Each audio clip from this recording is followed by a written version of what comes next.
every single comment from a boy and a girl. We wrote these lyrics for it. Now this song is sung all across the world. From the dancers to the stadiums, you have heard this song. And once we break it down and play the sins, you'll be like, oh my God. You must listen to one song. You gotta listen to one song. There are no other options, 'cause you must listen to one song. Yeah. Woo!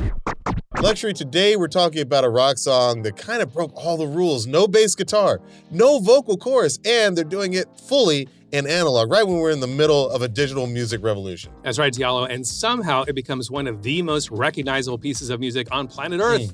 Not only does it become a multi-platinum global hit, it also has this whole second life as a universal stadium chant. I mean, this might be the most famous riff of the 21st century. Dun, dun, dun, dun, dun, dun, dun. If you haven't guessed it yet, we're talking one song, and that song is Seven Nation Army by the White Stripes.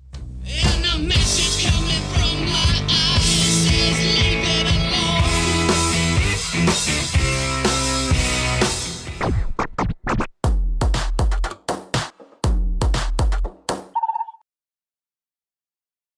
I'm actor, writer, director, and sometimes DJ Diallo Riddle. And I'm producer, DJ, songwriter, and musicologist LUXXURY, aka the guy who whispers interpolation. And this is one song. The show where we break down the stems and stories behind iconic songs across genres to tell you why they deserve one more listen.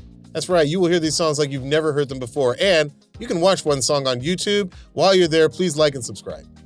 All right, so today we're talking Seven Nation Army by the White Stripes. When we first started talking about doing this podcast, this was on our short list. I don't know why it's taking so long, but now we're here. LUXXURY, when did you first come across this song and the White Stripes? It's so funny. There's a detail that doesn't matter, but it's a little bit relevant to the story, which is that I can't remember if an ex-girlfriend introduced me to the band or if I introduced her to the band. Oh, okay. But that kind of matters given what this is. It's like, I think in my mind, I'm like, I definitely introduced her, but she might have introduced it to me. Start a fight with your ex. That's smart. And the song was from Distill, the second record. It's pretty good looking for a girl, which, such a great as I song. say that out loud, it feels like something a guy would introduce to a girl, but maybe she introduced it to me. You're I don't know. Nice. R, if you're out there listening, R, let me know, because I'm actually curious what your memory of this is. Oh yeah, you're Pretty good looking for a girl, but your back is so broken. Oh yeah, the lyrics are crazy. feeling still good. In the year 2000, that did not sound like other stuff happening in the year 2000. That was not 90s music.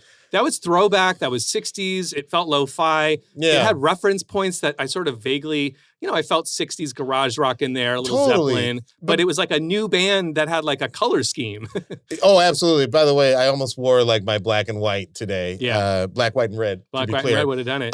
But it's interesting because this is 2000, and this is the first wave of what I guess you could say was like that lo-fi movement. You know, we're going to talk about garage rock. Yeah, revival, if you yes. will. Yeah. Maybe it's just a revival of bands like the Hives we're talking about, the White Stripes. Maybe the Strokes are in there. The the Vines. Maybe it's just bands. International Noise Conspiracy. It could just be bands with the word "the" in their names. Maybe that's what's a revival Take a noun, put an S at the end of it, Right. and put the. Actually, we were laughing because it might have been the revival of the word "the." It was it was the revival. It was the revival, which, by the way, is part of the whole 60s like vibe. Remember when we did our segment about that garage rock record Nuggets, about all the 60s band? You look at the liner notes, every single band is the Strawberry Alarm And I talked Clock, about the Seeds. The Strange all Loves. The the-ness really does evoke something 60s, because through the 90s, the bands weren't doing that anymore. So there was something, I think, consciously referential in the sound, in the recording, which we'll get into. And then the name, it kind of matters that there's a definite article at the beginning of the band's name. So Jack White in this moment, I mean, this is literally the year I start making music. And in retrospect, it's crazy. I see now now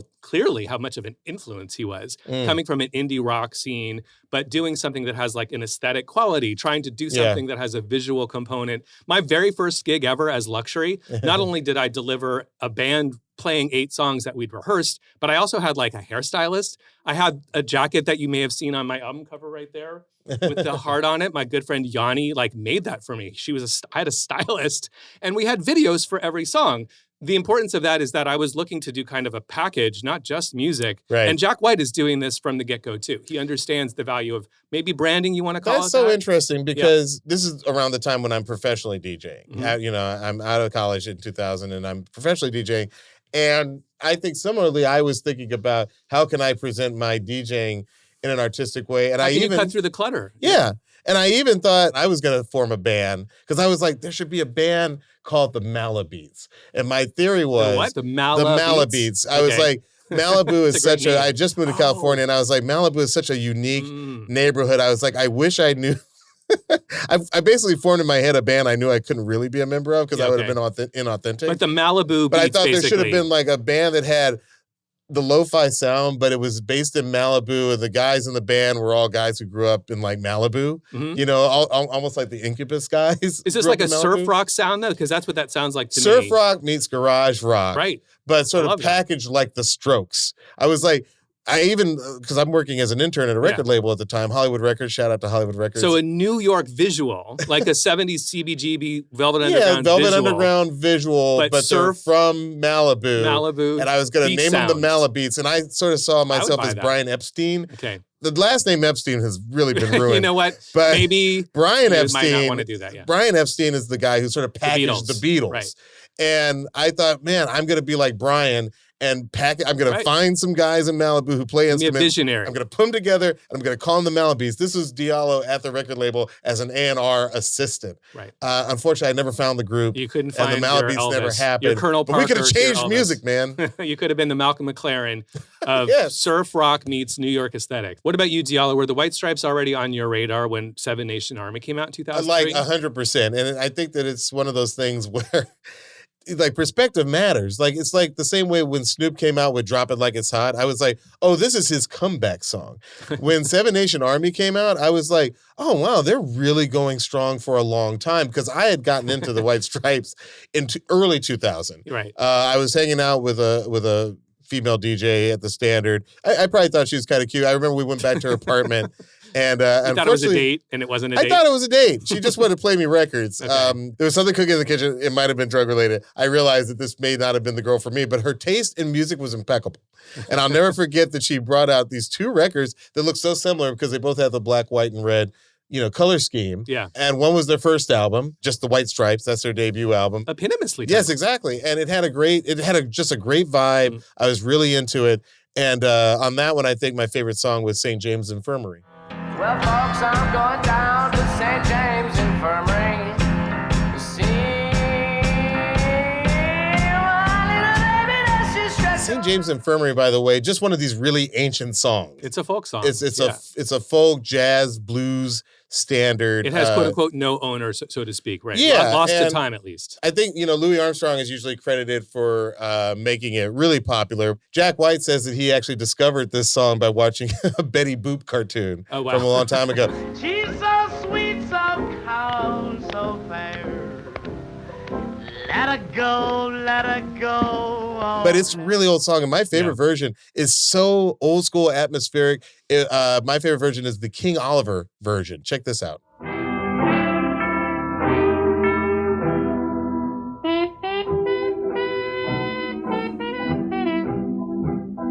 What year is that from? 1930. That is so, it's like- King Oliver and his orchestra, 1930.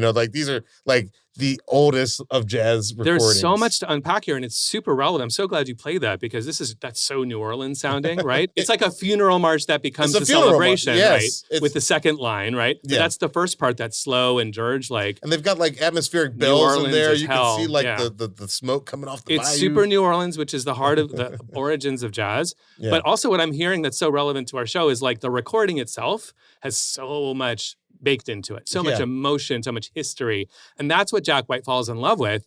It's the songs and the sounds Yeah. almost equally, and the aesthetic. Obviously, as we're talking And about the aesthetic. the full package of what music is not simply the notes. It's everything else surrounding it: the recording, the look, the packaging, if you will. There's something spooky about Jack White's aesthetic, with the Yeah. jet black hair that hangs down to the sides. And like, sometimes he has like a Michael Jackson kind of pallor. Like Yes. there was a moment where he was Super doing a little pale. bit of an MJ thing in there, and his, it's very his mysterious. skin is white like Yeah. the black Yeah, and yeah. white and red aesthetic. Mhm, Absolutely. Totally. And I think part of that mystery, look, it's really interesting to remember that Jack White gets his start as an upholsterer.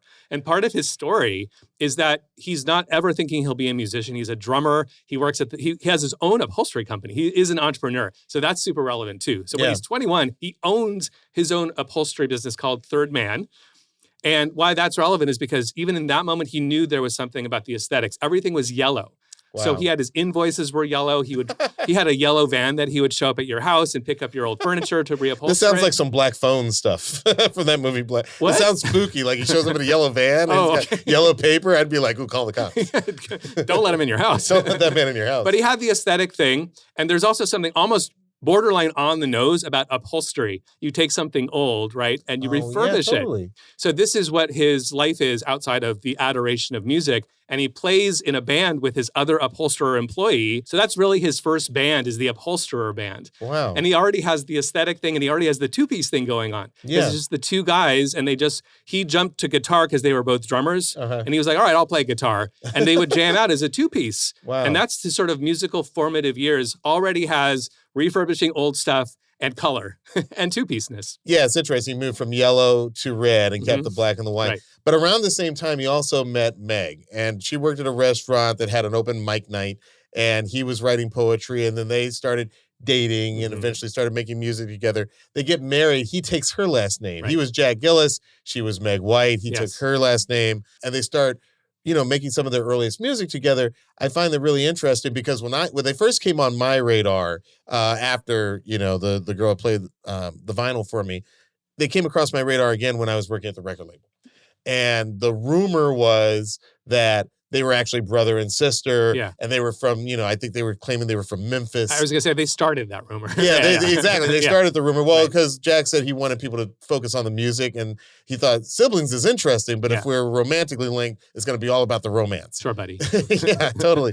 But that was like how they first came on my radar. I was like, oh yeah, there's this brother and sister combo, Yeah. but they seem to have this weird sexual energy, which is kind of crazy. Yeah. And they're making this really cool lo-fi music. And I guess that the red came in because Meg was a big fan of peppermints. She loved which is peppermints, interesting. right. Totally. Yeah. So Jack White, by the way, going back to the upholstery roots, he had the idea to be like, you like peppermints, why don't we paint that on your drum kit? And Which is he awesome. did that. Yeah. He is the aesthetic mastermind. Like he's not farming out the No, work. no. I love that he himself is the craftsman behind all of that stuff. He's always been sort of a arbiter of cool. Yeah. Oh, hell yeah. Yeah. Just a cool guy. So today we're talking about their song, Seven Nation Army. Just to bring it back to the blues, because Jack White's influences, it's an important part of like what we're listening to. And I really love, there's two things. First of all, he adores Blind Willie McTell and Sunhouse. He's even said that his favorite song of all time is Sunhouse's Grinning in Your Face. Don't you mind people grinning in your face? Don't mind people grinning. It's so simple and stripped down. There's no guitar, there's no drums. It's just voice and clapping. And yet the song structure is totally there. Like The there's enough storytelling. clapping that I know what the tempo is. Yeah. And that clap is basically a beat. Yeah. And his singing is impeccable. And the notes are blues. This And is it's the very blues. bluesy. It's the pentatonic scale. We only heard 3 or 4 notes in there, but they were deep, rich, dark notes with the Yes. storytelling. And the recording matters too. The fact of it being this really old recording. I love how cynical and angry it is. It's like, don't Yeah. you mind people grinning I in your know. face? Yeah, no, it's the storytelling. You're hooked Yeah. immediately. The human voice. And obviously this is important to Jack White. But an interesting thing, so his influences include these blues legends, but they also include like Iggy and the Stooges. And like, he has this great quote about Led Zeppelin. He goes, he doesn't trust anyone who doesn't like Led Zeppelin. He also said that about Dylan. So his influences include the classic, the real legit blues singers. They include the next wave, the Led Zeppelins, etc. And obviously the Velvet Underground's in there. We'll talk about Mo Tucker when we get into the drums a little bit later. Going back to the colors for a second, there's just a really great interview with Rick Rubin. I should say, like, go back and listen to it on Broken Record. Can't recommend it highly enough. Friend of the pod. He uses the word obfuscation a lot when he talks about the early days of the band and the color scheme and there being a two-piece and one of them being Meg, because he says, quote, "This is my way of sneakily not getting called white boy blues Stratocaster nonsense." And that quote really jumped out to me because I kind of understood from the scene and from culture and being an aware person, he wanted to make sure he loved this music legitimately. He has an authentic appreciation for the blues.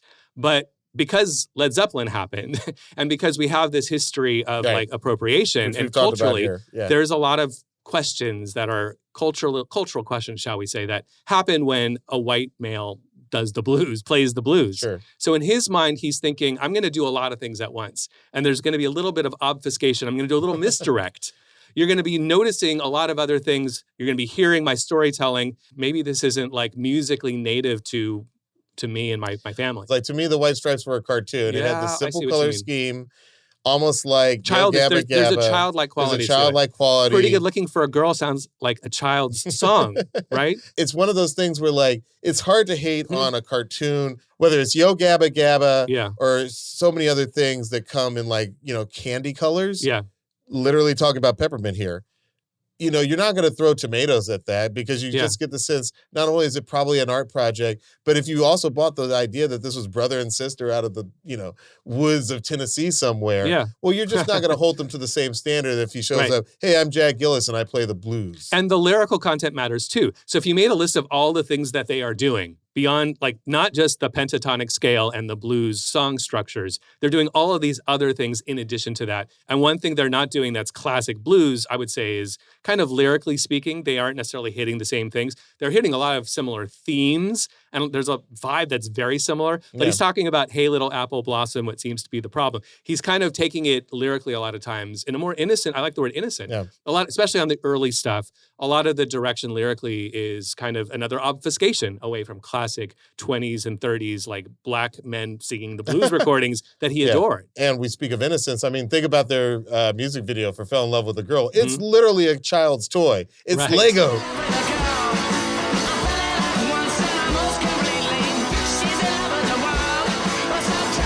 Just to close the loop on Jack White's influences, I think there's a couple of bands that he sees when so they're the recordings. He's growing up listening to records, right? But then there comes the part where he's in the scene. He's in Detroit, and he's going to see bands in high school. So one of the bands that he worships is the band called the Gories. It's a three-piece band from Detroit, no bass, female drummer, and doing kind of a garage rock blues hybrid, like Neo, like in the 90s.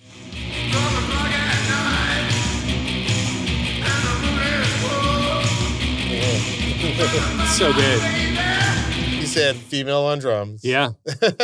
By the way, black singer. Black singer. Mick Collins. Shout out to Mick. Huge, great band, and they were huge for him. That was like a huge influence on young Jack White in his teen years. But last but not least, and what's cool about this is that he tells the story about seeing the Cramps, one of my favorite bands, and he talks about how the band that opened for them was this band called Flay Duo Jets. And that means that I saw that same tour that he did because I saw that same show in San Francisco. But that band is a duo, and they sound like this.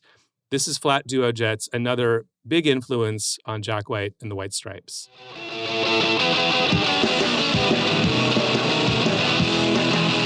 And this is a live recording. And it's just drums and guitar. And it's the blues, and it's a two-piece band and drums and guitar, and another big influence. And part of why this is important, as always on the show, the influences are not... That's two people. That's two people. Yeah. It's never like a gotcha. It's more like, well, obviously everyone forms their musical and aesthetic and creative vision out of some portions of things they liked, and then some things they added that was their own individual artistic expression and storytelling. Yeah. So the Flay Duo Jets were definitely an unsung hero of Jack White's life and career. I love that. And by the way, could an influence ever be bad? Like, not really, not in this sense. But I think we live in an era, and like, look, if you're a listener of this show, if this is your first episode, maybe this is news. Hey, if it's your first episode, welcome. Welcome. But longtime listeners know that we are the opposite of gatekeepers, both in terms of bands and knowledge, but also in terms of creativity. I want to counter the supposition that if you can notice something that you've heard elsewhere, that's a gotcha of some kind. It's not a gotcha of some kind. That's to be expected and to be celebrated. to a certain degree, there's obviously a line to be crossed. There's nowhere near any lines crossed here. White Stripes are an incredibly unique combination of their influences plus their own personality. So today we're talking about Seven Nation Army, and the massiveness of this song cannot be overstated. After the success of Fell in Love with a Girl and their next album, White Blood Cells, we arrive at this album, Elephant, and it just takes them to the next level. Absolutely. And the album was recorded in London at a studio called Toe Rag, which, as Jack White describes it, was sort of the mecca, the holy grail from the scene he was coming from in Detroit, the lo-fi, the garage rock revivalist. The reason why from afar this studio was so desirable was because they had only analog gear. It's all these classic microphones and outboard gear and compressors and 8-track, a board from the 60s. In fact, they didn't have any gear that was manufactured after 1963. Crazy. So, and at the time, this was sort of in the or right around the time maybe when the eBay era, that old gear is starting to have value again, in no small part because of bands like the White Stripes. Yeah. But it's easy to forget that all the stuff the Beatles recorded on, which now is desirable, you want these, multi-$1,000 mics and compressors. At the time, they were just old gear. People didn't want it anymore. So you could get it for a song, and there was only one studio you could record at that would have stuff like that, or a handful at least, I should say. So they do it at Toe Rag in London with Liam Watson, who's a bit of an unsung hero. I think he's credited on the record with mixing, perhaps a little engineering, but it's the band and Liam Watson in London making this record and making this song. And one more thing to talk about, this is in contrast to the digital revolution that's happening in real time, myself included. This is around the year that I'm like, I want to make songs. 4-track on analog cassettes isn't working for me. I had a Tascam 4-track. It wasn't working for my brain. And then Pro Tools comes in with their entry-level Digi 001 for $1,000. And that changed my life. And digital recording becomes a thing. And iTunes a few years later becomes a thing. This is all the digital music revolution moment. Not to mention MySpace, which is about to happen for promotion and everything a few years later. But prior to this, you didn't have all those tools. But Jack White and Meg are going against the grain. They're like, well, we are going to go to a place that literally doesn't have a screen. There's no laptops, no computers. Yeah. It's all this old analog gear because of the sound, the quality, because it harkened, the recordings that come out of it have this quality that connects them to these blues records like we were listening to, like the Sun House and like the King Oliver, those classic records, and frankly, even the Zeppelin stuff and the Dylan stuff. And it makes sense that they would have, the resources, if you will, to go to their ideal studio overseas, because you got to remember their first 3 albums came out on Sympathy for the Record Industry, very sort of by these standards, small label. But by this point, they're on V2 in the US and they're on XL in the UK. Yeah. So they have that ability. I'll also say, as a person who was at a record label at that time, there was this push and pull about what kind of bands we should be signing. And in the A&R department, it was well, the bands that are really selling are these new rock bands, NU rock bands. We've talked about them on the show, With the umlaut over the U. With the umlaut, There was that. There was a lot of we need more Korn. We need more Dashboard Confessional. We need more. And these garage rock bands, these lo-fi bands, were sort of seen as that's the stuff for Los Angeles and California. Nobody else is really listening. This is by the time 2003 rolls along. Yeah. You got to realize people aren't signing more. Yes. They aren't signing. The Vines sort of came and went, and in some ways, Seven Nation Army to me is just a person who, like I said, had been sort of following them the whole way. It was sort of like a triumphant comeback for the genre. Yeah. Because it is sort of falling into disfavor. Right. At least with the record labels. I totally agree with that. The one thing I was sort of you're making me question only is the term lo-fi. Because as I think about it, especially, the aesthetic of lo-fi is kind of the opposite. This is a pretty hi-fi record. Totally. Because that means high fidelity, right? So the audio quality is sort of its own aesthetic, maybe guided by voices and sort of tape sounding stuff. I will say lo-fi, but I think what we were ultimately saying was analog. There was a difference between what they were doing.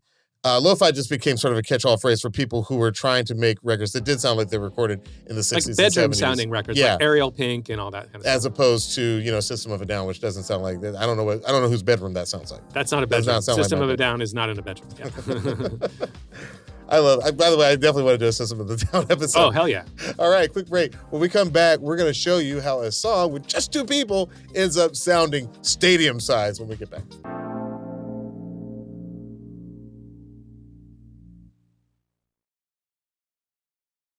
Welcome back to One Song Luxury. Let's start with Meg White, the I think underrated Meg White on drums. Absolutely underrated. This is going to be a Meg White love fest here. Megan Martha White at the top of the song. Utter simplicity across the board. Let's listen.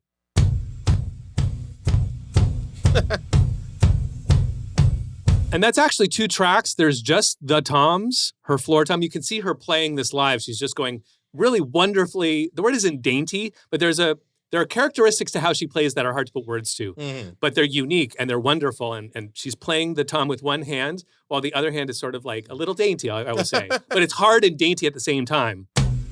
So it's just the toms. And the other is the kick. In the multi-tracks, there is what's called a sub, which is the sub, as you would understand the word in bass culture. It's the subwoofer. It's the lowest of the low. Culture. And I hear the kick drum in there, and that sounds like this. I mean, doesn't that just sound like you're like a baby in the womb, though? It's a very baby womb. Yes. Absolutely. That's like the original beat. Well, it's 124 BPM, so it's roughly a heartbeat. That's 100%. Yeah. 100%. And when you put them together, it gives the full thump. It's an icky thump. Oof, oof, boom, boom. It's so primal. It's so like caveman. Yeah. Like it's just primal and like just stomping on the ground is like the birth of rhythm. I am org. Stomping on the ground at a heartbeat tempo is like the birthplace of human rhythm. So we get that at the top. Then she throws in the snare when we're halfway through the verse. You hear that big loud snare. You hear the room. That's not a Fleetwood Mac snare. That's not like a disco, like tightly controlled small snare sound. I mean, that doesn't even sound like, that sounds like the snare is sitting in the back of the high school band room that you're just like, in a giant auditorium. Yeah. This'll do. Yeah, you hear like a giant room there. An unsung hero of this song, if not the band altogether, is Meg White's foot. Like that thump is just We're giving everything. unsung hero status to body parts now. And then in the chorus, she comes in with the crash.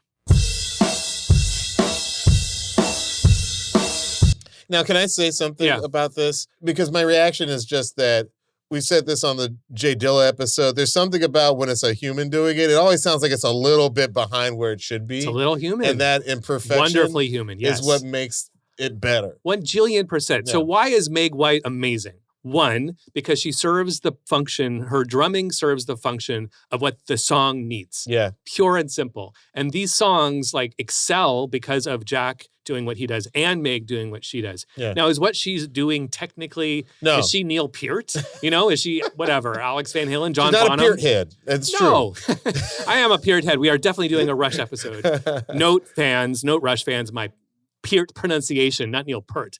But she's not that. This is not the way you should be assessing her skill based on paradiddles and 30-second notes and I'm a big fan of paradiddles, but I will say this. Complexity is not everything. No, it's not. And just the fact that it is imperfect makes it sound more raw.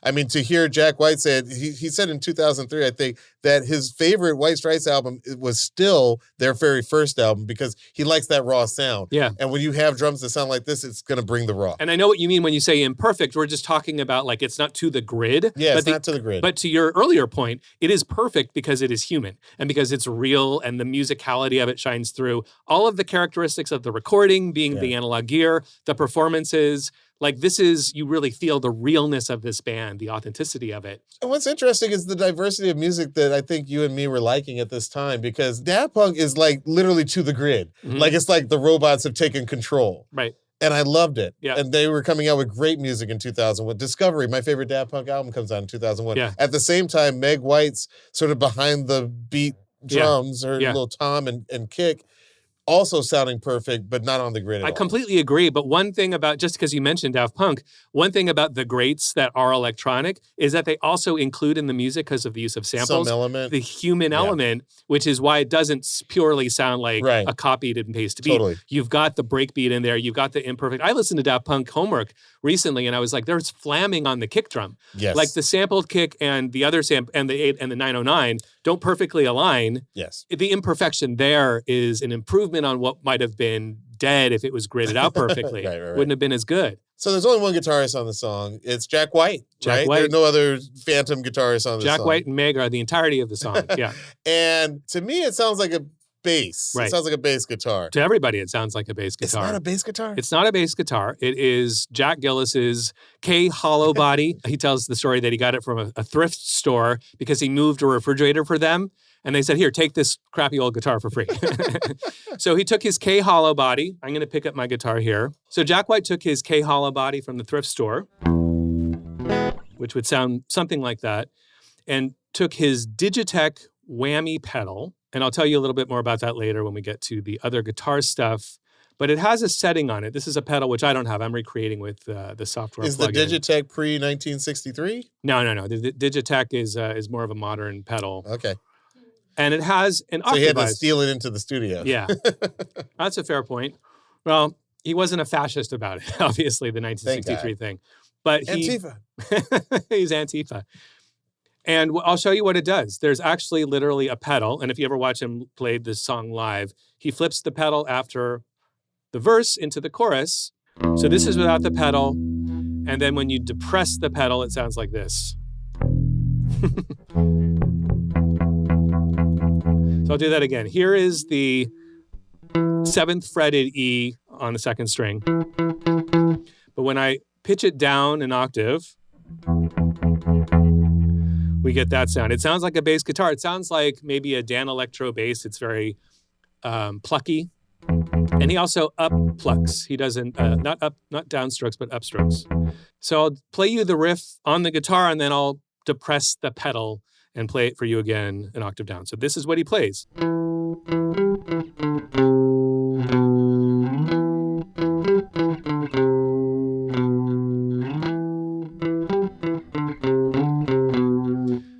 When you put the pedal down, it goes down an octave and you get this.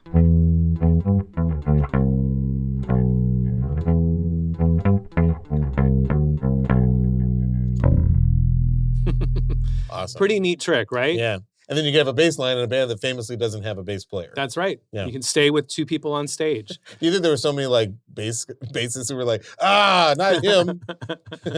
Taking our jobs. Taking our jobs. This the one jobs that band, we want. This one band for this one song. Could have been millions of Could have dollars. been me. And by the way, technically, he also tunes the guitar to an open A. But that's the riff. That's the 2-bar riff, the 7 notes that run through the whole song. Now that I've played it, let's hear him play it.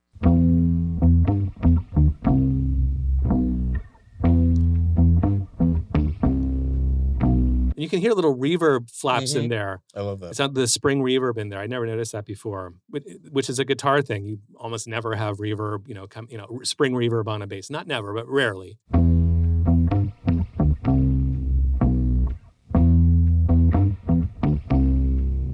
So, by the way, I counted, and we hear this riff, that 7-note riff, that 2-bar loop of 7 notes, 52 times across the song. The only change happens when he goes to the 3 and then the 4 for the build-up section, which is both a pre-chorus and a post-chorus. You'll notice that we frame that middle section, which is no vocals, is framed by the same 2-bar loop going into it and coming out of it. And that sounds like this in the bass, the 3 to the 4. The big build-up. And then we're back to the 1, basically. And then he mirrors the triplet a second time. You said we only hear this 52 times. Only 52 times. That's actually not that many times. No, Not enough times. I'm thinking like you hear the word booty 16 times in Bubba Sparks' Miss New Booty every single chorus. Okay. So you hear more booties. How many choruses are there? I think 5. 5 times 16, what's that? Nobody knows. 80? I think it's 80. All I'm saying is that there's more booty in Miss New Booty than there are this riff in Seven Nation. That's shocking to me. All I guess I'm saying is that repetition works. We're going to make some effort to figure out why this song is so iconic and why it may be the most recognizable riff currently on planet Earth. We're going to try and deconstruct it. I don't think we'll get to the bottom of it, but if we can start making notes, making a list. Well, let's start the list with what you just said. Repetition is at the top of the list, and we're going to keep adding as we go. It also has that thing that like is in Blur's song 2 and so many songs. The quiet, loud thing? It's got that thing that we trace back to the Pixies at least. By the way, the internet doing what the internet does, people have found this piece of music from the 1800s, Anton Brookner's Symphony No. 5, which does sound like that iconic riff. Let's play a little bit of it.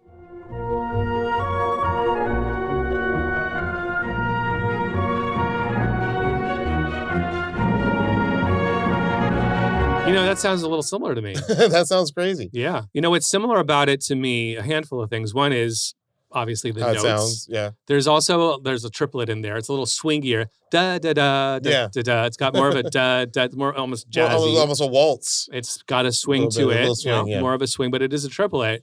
And it's obviously the same notes. It's harmonized a little differently, Yeah. but also the repetition of it. And the fact that it's, Yeah.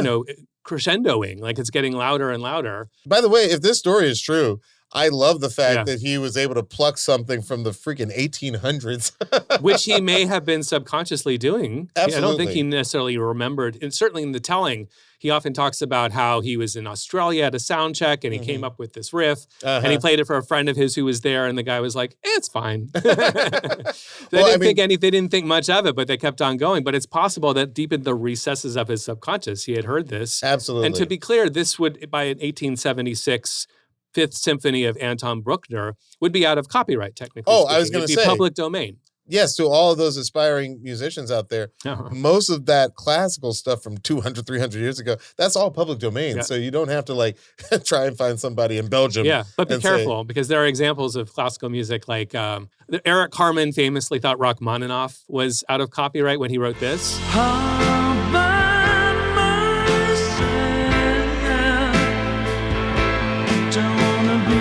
But he was wrong and had to pay the price, give up some of the copyright. Oh, man. But an 1876 composition in 2003 would have been out of copyright. Absolutely. I think that's just genius what he was able to make that guitar do. What else is he doing with the guitar in this song? So he's also using the guitar in the chorus. We hear him switch. And if you ever watch footage of it, you'll see him use that whammy bar I was just talking about. He undoes the octave down, the bass pedal, so he's back to the regular register of the guitar. Yeah. He adds some distortion. So he does a little switcheroo with his pedal station. And the stains coming from my blood, tell me go back home.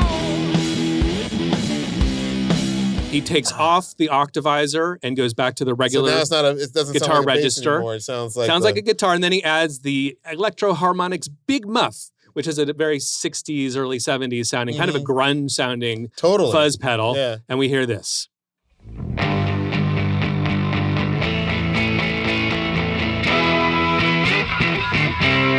Oh, and he's got a slide on his finger too. So you're hearing that. You really hear the slide here.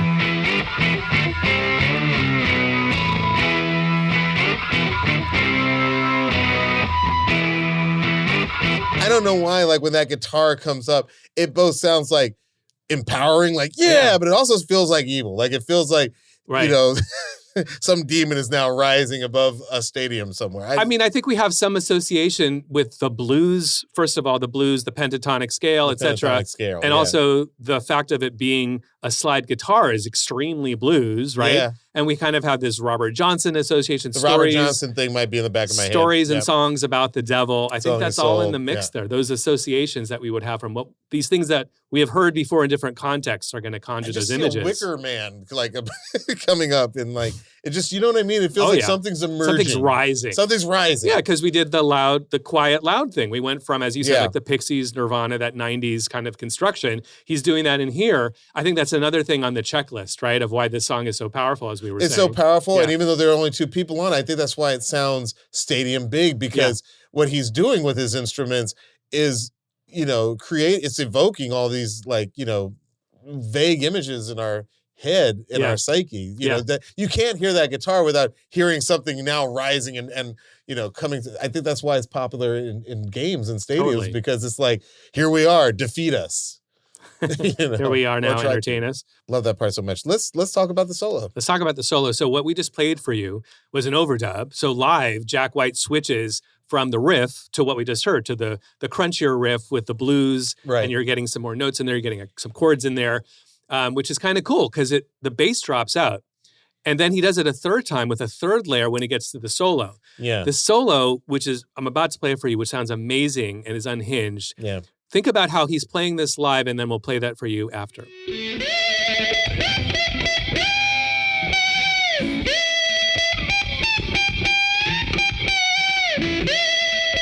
It's so real sounding. This kind of harkens back to, now, obviously he's a big Led Zeppelin fan, as that quote It from sounds like earlier. Hendrix to me. It's a Hendrix. To me, it's Page, it's Hendrix through Page. The lineage to me, at least, sounds like I hear Hendrix as Page would interpret it, Jimmy Page from Led Zeppelin, Sure. as Jack White is interpreting it. Yeah. Because down to the fact that some of the notes are a little bit like missed, like there's inaccuracy, so to speak. Oh, yeah. By the way, inaccuracies Right? that I'd never heard until you just played the Right. stems just now. I Because- never heard Right. some of those notes. I think I corrected them in my head because there were other things Yeah. going on. Yeah, and just like this is a common thing we talk about on the show. This, just to my ears, it's just speculation. But knowing how Jack White is, and knowing that they set things up to be analog and they moved really quickly, and one of the goals there was to capture spontaneity. And one of the goals of capturing spontaneity is to not overthink Yeah, and to not not go back overly and perfect. fix it. Like I'm not our hearing- parody song at the top of this episode. I'm not hearing a lot of punching in. Yeah. I'm not hearing any punching in. Right. I think he played that. He's like, look, I missed a note or two, but it sounded really human. And to sort of back that up, I'd call attention to the fact that he's a big Willie Nelson fan. And he's gone on record talking about how he always tells people to go Google Willie Nelson guitar solos. And when you go listen to Willie Nelson guitar solos, there's some great clips on YouTube.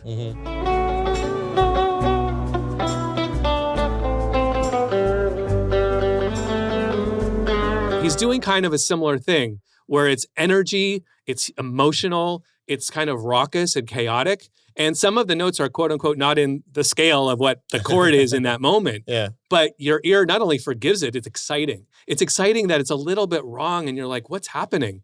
So it's this layer of chaos that comes back to control at the very end when he turns off the pedal and we're right back to the riff. Yeah. That solo makes me wish I knew how to play guitar. Yeah. Because I can only imagine like looking out over a, field of people Yeah. and playing something that sounds that, Exciting, yeah. exciting, insane, evil, perfect. Well, now we come to the vocals and the lyrics. It's easy to forget how good of a singer Jack White is until you try and do a parody song, and then you're like, "Oh man, this is not an Oh, easy yeah. person to imitate." He's got a unique It's a voice. very unique voice, and he pushes it to the hilt. I also love the lyrics of this song. Let's just start from the top. I'm gonna fight them off. A 7-nation army couldn't hold me back. They're gonna rip it off, taking their time right behind my back. Now, he said this song is about gossip and how he just didn't like how people were. This is about the time, Yeah. by the way, that all of the rumors that he had actually put out Yeah. about him and Meg being, siblings and, all that stuff was falling apart. I think it was an interview in 2001 or 2002 that the truth finally came out and they found the marriage license and all this. So all that sort of stuff was falling away. And, everything that he had tried to sort of hide behind the monochromatic scheme Yeah. and the fake backstory, Obfuscation. it was all coming out. All the obfuscation All was the being obfuscation. de-obfuscated. All the obfuscation. It was all coming out now. Mhm. And so he was just like sick of it. He was sick of all the gossip, all the rumors, Don't and all want to hear about it. and all the things, all the shit, Yeah. so to speak, that comes with being a big person in the music industry. Mm-hmm. I think that's really incredible. But I also again, I always think about the year. Like, I remember when I heard 7-Nation Army couldn't hold me back, we were going to war with Iraq, and I thought that was actually a reference to us, Oh, wow. our coalition. Our coalition was much smaller in 2003 than it had been during the Gulf War in the 90s, because we were saying they had weapons of mass destruction and there was all this talk about Not as small as it is now. I know, well, but like back then it was like a big deal Yeah. that like we couldn't build this broad-based coalition to attack Iraq again. So, Right.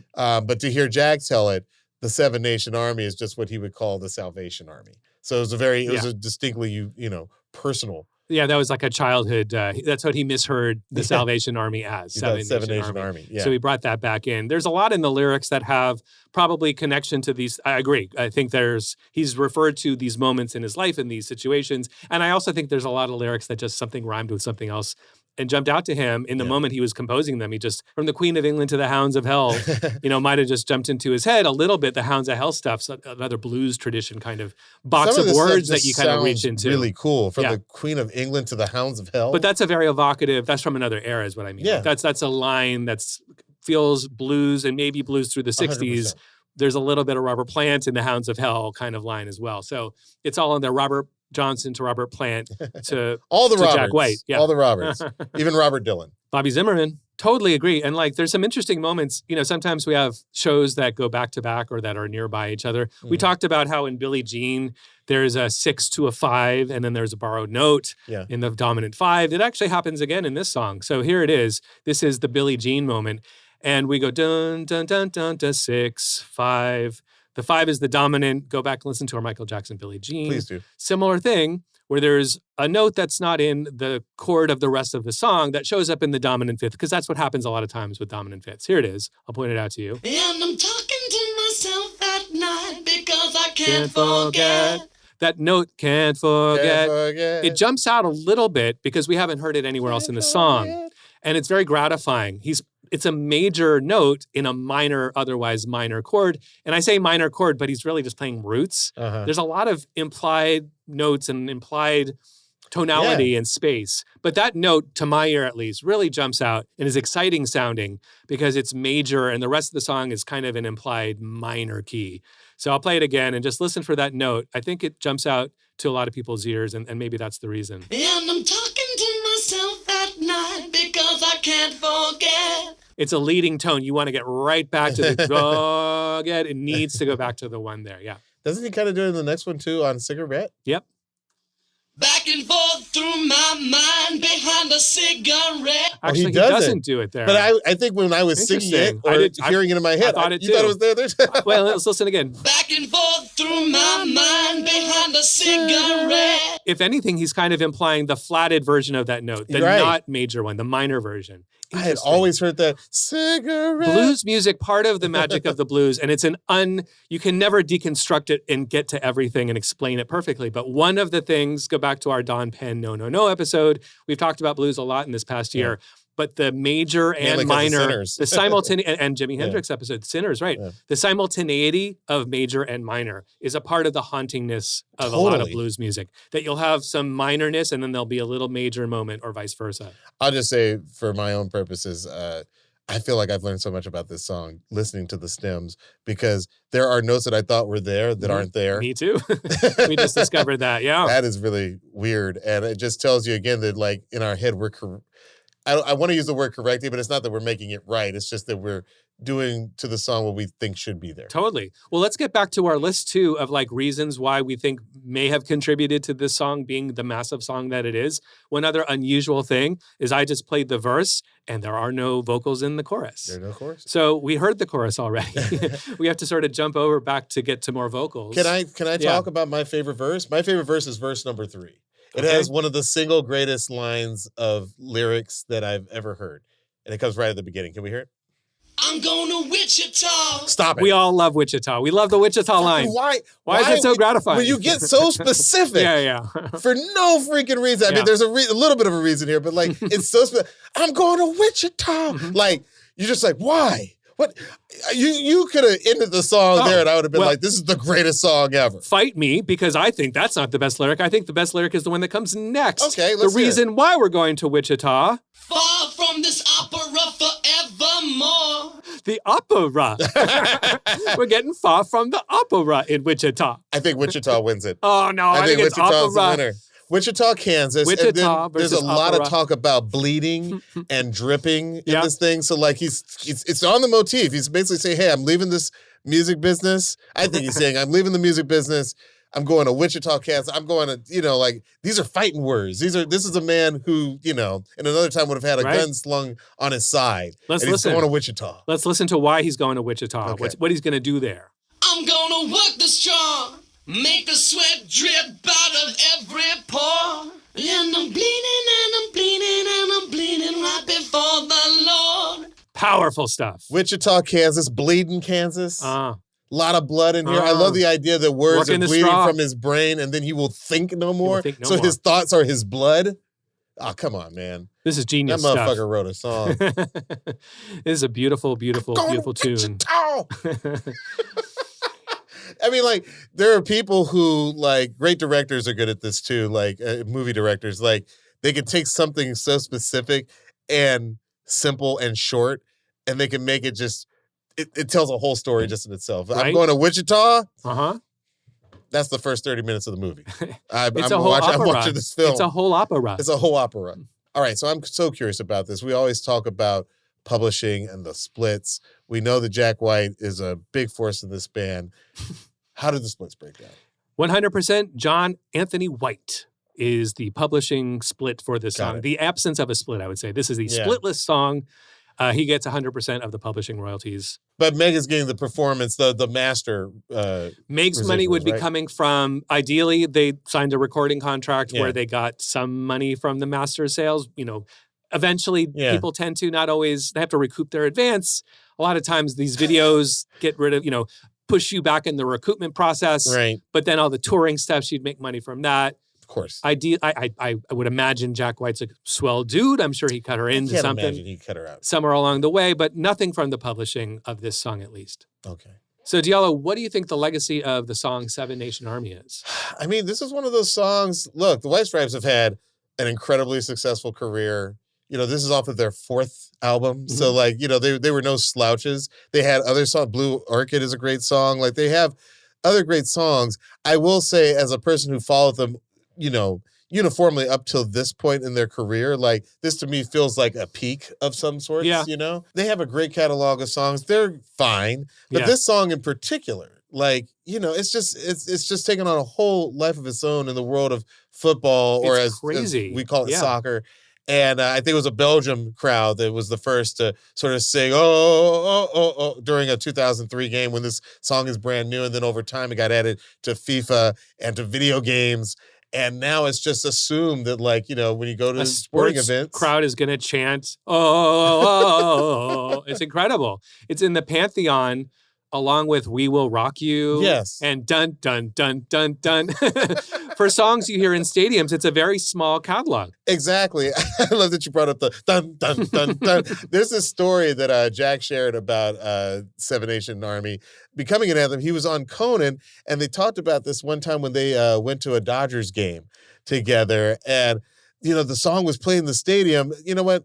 We'll let them say it for themselves. Check out this clip from that conversation. Is that weird for you to hear your music in arenas like that? People come up to me all the time and they think that it makes me mad for some reason. I don't know why they think it upsets me, but I think it's the most, as a songwriter, that's the greatest thing that could ever happen. Yeah. It becomes folk music because people take it over, and I don't know of that many songs where they're not saying words, they're chanting a melody. Yes. So as a songwriter, that's pretty unbelievable that connected with people in that way. It's just a guttural feeling for them. I don't As know. we were discussing earlier, this is Jack in his peak Michael Jackson Totally. era. I mean, he looks so cool, but I think that's true. I think everything he said is true. Like, people always assume that if you have such mainstream success as this, you're somehow going to be the pissed off, artist. Yeah, And I don't- it happens so organically. It's not Yeah. like, Folgers Coffee presents, the Seven Nation Army anthem at your local No. game.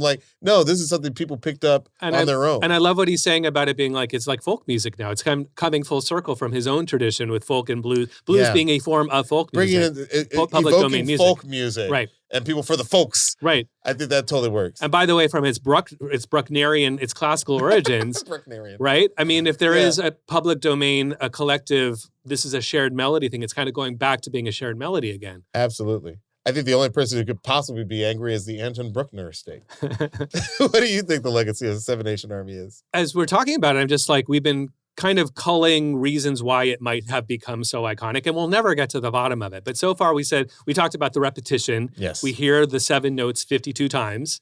We have the quiet, loud dynamic, Yeah. which is exciting. Mm-hmm. We have its hummability. It's not singability, interestingly. It's Yeah. hummability, but it's sort of an easy, crowd-pleasing anthem. Crowd-pleasing. It's anthemic. Maybe that's Yeah. the word I'm looking for. And everybody says, whether they say, oh, I think I heard that the Italians say, po, Yeah. po, po, po, po. It's the po-po song.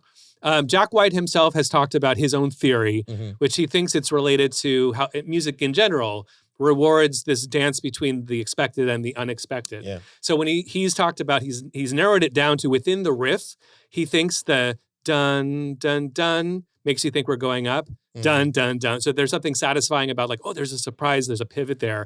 And then the second moment in the Sounds song. like a triangle. It's like, Yeah. It feels like a triangle. Yeah. Yeah. And then the second moment in the song, Jack White himself thinks might be contributing to its, iconicness, is that final half step, dun, dun, dun. Because that's very eerie. Going Yeah, from the it sounds six- eerie. From the flat 6 to the 5 is very eerie. It's very evocative of like, it's sort of dirgy, like there's something funereal about it Yeah. almost, very bluesy. Yeah. That's his theory. So add that to the quiet loud, to the repetition. And then one last thing. Oh, it's elemental, the primal, the thud, Meg's foot, right?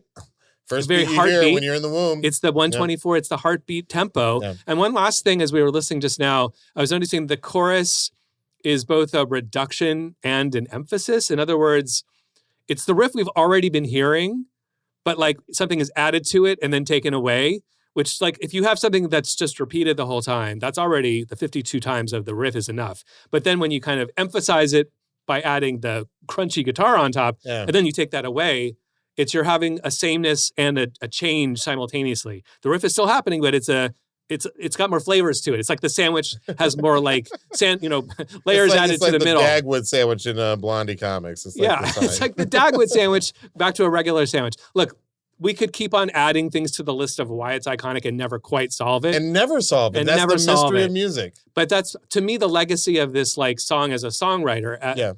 Is like, how do you make something like this? And the answer is you can't. You just get lucky. When he wrote it, his buddy was like, right? So you may never know if you have the next Seven Nation Army. Don't listen Jack to your White buddies. didn't know. That's the lesson. Don't listen to your buddies. And it's also a reminder, Jack White, as a living legend, right, is a reminder of just like, it's not just integrity for integrity's sake. In fact, there's something about him coming from the scene, and I came from a scene too. We talked about scenes on the Fall Out Boy episode. There can be something kind of toxic about scenes, where there's an orthodoxy. The Detroit scene kind of turns against Jack White at some point. There's rules that if you don't follow them, you're kind of outcast from it. Totally. And success is success is one of the biggest no-nos you can possibly have. Sure. So I think what Jack White didn't set out to like necessarily swing for the fences, and that's not a bad thing. Fall Out Boy did. Listen to that episode. That can be wonderful and have integrity as well. His integrity is that he's a visionary that's literally just doing what drives him and what he wants to hear. And he's making stuff both sonically and songwritingly and bands. He has multiple bands, the Raconteurs, the Dead Weather. He's got his solo project now, and now he's gone from yellow to red to blue. Blue is the Jack White solo color. All of this is his vision and his integrity and his art. And he's like a living artist. He's only 50, and he's just like created so much. It's really inspiring. So far to go. He's got so much more in him, I know. All right, Diallo, it's time for one more song, the segment where we share a deep cut or hidden gem with you, the One Song Nation, and with each other. Do you want to go first? I would love to go first. This song came on my radar. I really, really love it. I may butcher the pronunciation of it. The song is called Otoma da Naba. Otoma da Naba. And it's by this artist, Florence Aduni. I believe I'm pronouncing her name right. She's from Ghana. She's making this really infectious music that is less Afro beats and more Afro beat, more in the style of Fela Kuti. But because of its tempo, I love mixing it into my house music sets. So let's listen to a little bit of Otoma da Naba by Florence Aduni. Florence Aduni.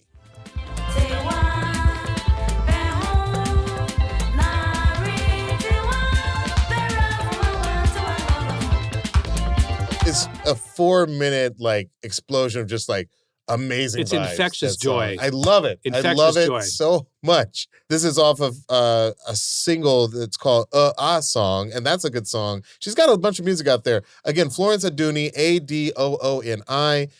She is Kumasi from Ghana, and it's just a really cool song. I would say check out her whole catalog. That's my one more song for today. Luxury, what is your song? Well, I've been on a death rock kick recently, going deeper into my goth roots. This is a tune from a band out of Japan called Faidia. I think I'm pronouncing that right. And they're a Japanese death rock / goth band. This is from 1985. It's Dead End Love.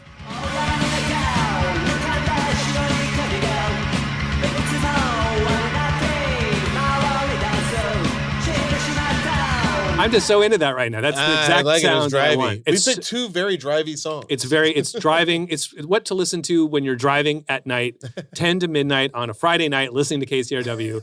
I have been playing that song. I like that a lot. As always, if you have an idea for one more song, maybe you have what you think should be one of our one more songs. You can find us on Instagram. You can DM us, let us know. As always, you can find me on Instagram at Diallo, Diallo, and on TikTok at Diallo Riddle. And you can find me on Instagram at LUXXURY and on TikTok at LuxuryXX. And you can follow our podcast on Instagram and TikTok. Just follow it at One Song Podcast for exclusive content. You can also watch full episodes of One Song on YouTube. Just search for One Song Podcast. We'd love it if you'd like and subscribe. And be sure to check out the One Song Spotify playlist for all the songs we discuss in our episodes. You can find the link in our episode description. And if you've made it this far, you've officially joined the One Song Nation. That's right. Show us some love, give us 5 stars, leave a review, and send this episode to your fellow music nerd. It really helps keep the show going. All right, Luxury, help us in this thing. I'm producer, DJ, songwriter, musicologist, and every Friday from 10 till midnight, KCRW DJ Luxury. And I'm actor, writer, director, and sometimes DJ, Diallo Riddle. And this is One Song. We will see you next time. This episode was produced by Melissa Duenas. Our video editor is Casey Simonson. Mixing by Michael Hardman and engineering by Eric Hicks. This show is executive produced by Kevin Hart, Mike Stein, Brian Smiley, Eric Eddings, Eric Weil, and Leslie Wong.